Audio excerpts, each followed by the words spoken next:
Bismillahirrahmanirrahim. Assalamualaikum warahmatullahi wabarakatuh. Perkenalkan, nama saya Henti Zahra Nurfitri Kusuma Dewi, mahasiswa Ilmu Komunikasi dari Universitas Muhammadiyah Yogyakarta yang merupakan peserta mata kuliah Metodologi Penelitian Kualitatif tahun ajaran 2021. Pada kesempatan kali ini saya akan menjelaskan mengenai analisis framing, analisis naratif, dan analisis semiotika.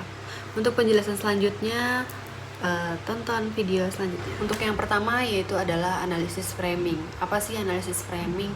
Analisis framing sendiri dapat diartikan sebagai sebuah metode untuk melihat bagaimana media membingkas sebuah realitas dan bagaimana sebuah realitas yang sama diberitakan secara berbeda oleh media massa. Nah, artinya yaitu adalah sebuah framing itu adalah sebuah berita, ada pesan yang ingin disampaikan oleh media. Dan media ini juga dapat membentuk sebuah budaya, ya adanya konstruksi media. Nah, contoh dari gambar yang saya tampilkan yaitu ada satu keluarga dari seorang ibu, ayah, dan anak. So, di sini ditampaknya pada sebuah realitanya. Seorang ibu ini membawa sebuah roti, seorang ayah membawa sebuah payung dan tasbih, dan seorang anak itu kita lihat ia membawa satu buah bola. Namun apa yang ditampilkan oleh media? Media menampilkan sebuah gambar yang berbeda. Dalam aslinya di situ keluarga terlihat bahagia, keluarga yang baik. Namun media menampilkan 3 anggota keluarga tersebut muka yang tampak marah ataupun murung. Dan di situ pun seperti yang digambarkan oleh media itu sangat berbeda dengan aslinya ya.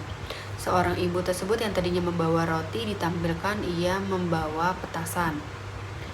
Nah, seorang ayah yang tadinya membawa payung dan tasbih membawa pistol dan peluru.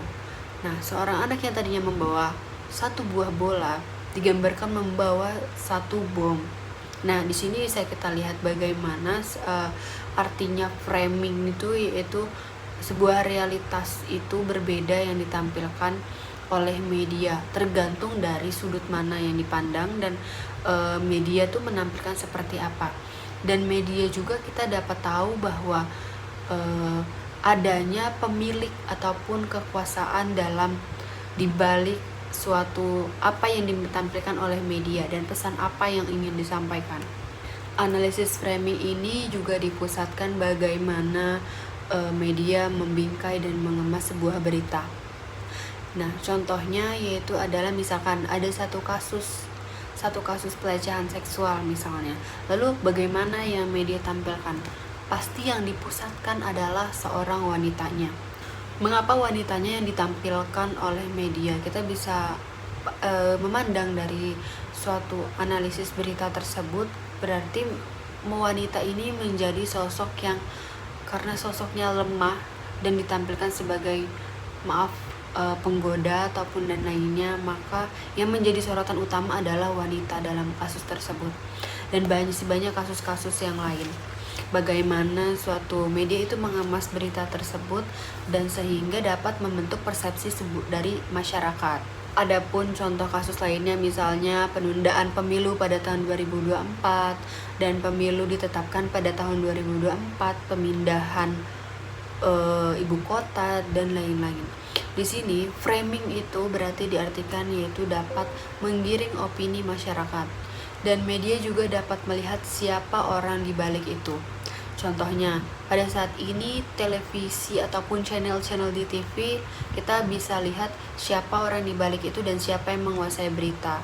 Contohnya detik.com, kompas.com, apa yang ia beritakan dan sering diberitakan, kita dapat melihat, oh berarti ini dia mendukung ini, dan ini pantas saja ternyata beliaulah yang pemiliknya seperti itu.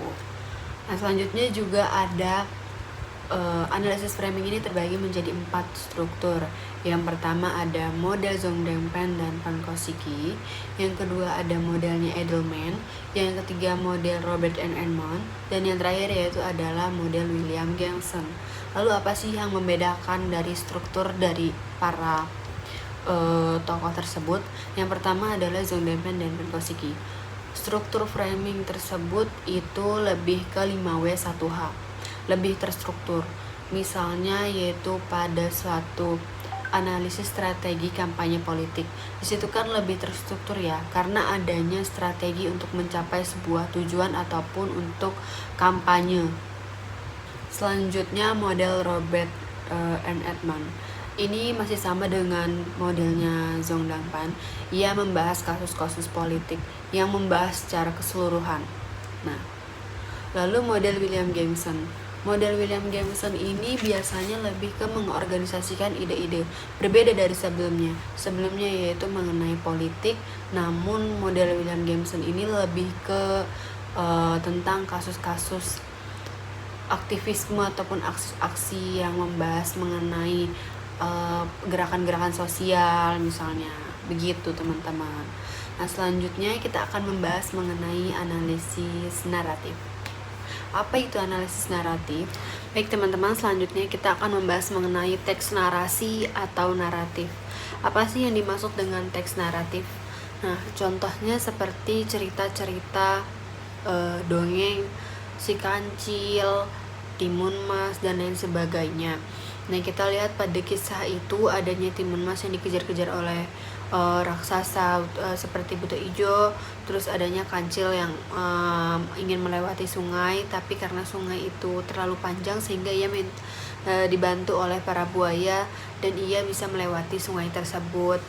Nah, kita bisa lihat dalam cerita tersebut ada pesan yang ingin disampaikan dan ada juga alur dan struktur plotnya, semua tuh dikemas dalam cerita tersebut. Dan apa yang ingin disampaikan oleh si penulis dan pembaca. Nah, di situ namun tidak semua informasi itu adalah narasi. Contohnya seperti gambaran di samping ini. Ini merupakan komik. Kenapa komik ini termasuk narasi? Karena ia berstruktur, adanya cerita dari awal sampai akhir, adanya puncak, adanya penyelesaian masalah, dan lain sebagainya. Adapun karakteristik dari naratif yaitu yang pertama adanya rangkaian peristiwa. Nah, seperti cerita Si Kancil tadi, adanya rangkaian peristiwa yang jelas, mulai dari Si Kancil itu ingin menyeberangi sungai, terus hingga bertemu dengan para buaya dan dia ditolong oleh para buaya, dan sampai dan lain-lainnya. Dan yang kedua, cerita tersebut masuk logika, ya, bukan karena semata-mata itu random. Nah, dari situ kita bisa lihat juga bahwa Si Kancil itu dia dalam menyeberangi sungai dan cerita dari awal sampai akhir itu merupakan jelas, bukan mengarang-arang. Dan yang terakhir yaitu narasi bukanlah pemindahan peristiwa dalam teks cerita karena adanya pemilihan. Maka dari itu narasi selalu bersanding dengan representasi. Adapun hal-hal yang harus diperhatikan dalam analisis naratif. Yang pertama yaitu ada story dan yang kedua yaitu adalah plot. Kedua hal ini merupakan hal yang berbeda. Story sendiri diartikan sebagai urutan peristiwa atau kejadian. Nah, plot sendiri yaitu apa yang ditampilkan secara eksplisit dalam teks. Nah, itu tadi penjelasan singkat mengenai analisis naratif. Nah, selanjutnya kita akan membahas analisis semiotika. Apa sih analisis semiotika? Semiotika sendiri yaitu adalah merujuk pada tanda-tanda. Konsep dasar semiotika adalah mengenai tentang dasar-dasar tanda. Tanda-tanda di sini bukan hanya sekedar bahasa, yang mana kita tahu ya teman-teman bahwa bahasa merupakan yang dikomunikasikan secara verbal. Namun ada juga bahasa-bahasa yang non-verbal seperti bahasa tubuh, pakaian, gerak-gerak tubuh itu merupakan apa yang dikomunikasikan dari seseorang dan apa yang ingin maknai dari sebuah gerak-gerak tubuh dan ataupun bahasa tanda-tanda yang lainnya. Dalam kajian ini, semiotika sendiri terbagi menjadi dua, yaitu ada semiotika komunikasi dan semiotika signifikasi. Apa sih semiotika komunikasi? Seperti yang pernah kita pelajari ya teman-teman, komunikasi sendiri yaitu mengasumsikan 6 faktor, yaitu ada pengirim ataupun sender, ada penerima kode, pesan, saluran komunikasi, dan acuan hal yang apa yang dibicarakan atau pesannya. Sedangkan semiotika signifikasi yaitu merupakan tekanan pada teori, tanda pemahaman dan konteks tertentu dalam artian mempersoalkan tentang tujuan komunikasi itu sendiri. Adapun analisis dari teori semiotika dari para ahli, yang pertama ada dari teorinya C.S. Peirce, dan yang kedua ada Ferdinand de Saussure, dan yang terakhir ada Roland Barthes. Ya, kita akan bahas satu-satu ya teman-teman. Yang pertama dari teorinya C.S. Peirce. Dari teori beliau, ia mengungkapkan teori segitiga makna atau triangle meaning. Nah, dari 3 elemen ini yaitu ada tanda, objek, dan interpreter. Peirce ini membedakan hubungan antara tanda dengan acuan ke dalam 3 jenis hubungan, yaitu ada icon, indeks, dan juga simbol. Icon di sini maksudnya seperti apa? Contohnya seperti foto, peta, geografis, dan lain sebagainya. Misalnya kita bisa lihat dari foto-foto yang misalkan teman-teman unggah, menandakan apa yang kita rasakan tentunya kan. Misalkan kalau lagi liburan, fotonya liburan, kalau lagi sedih, apa yang diupload itu yang sedih, yang lagi senang disenang, dan lain sebagainya. Dan kalau indeks ini berkaitan dengan kedekatan eksistensi. Contohnya misalkan tanda-tanda seperti ada asap hitam di awan, biasanya dimaknai dengan adanya kebakaran tuh, dan lain sebagainya. Nah, simbol ini berupa yang sudah terbentuk secara konveksi. Yang kedua, teorinya Ferdinand de Saussure ini terbagi menjadi dua, yaitu ada signifier dan signified. Signifier yaitu diartikan sebagai penanda, dan signified itu sebagai pertanda. Nah, penanda adalah yang menandai sesuatu segera atau terserap atau teramati. Mungkin terdengar seperti kayak suara-suara, bunyi-bunyi, ataupun tulisan.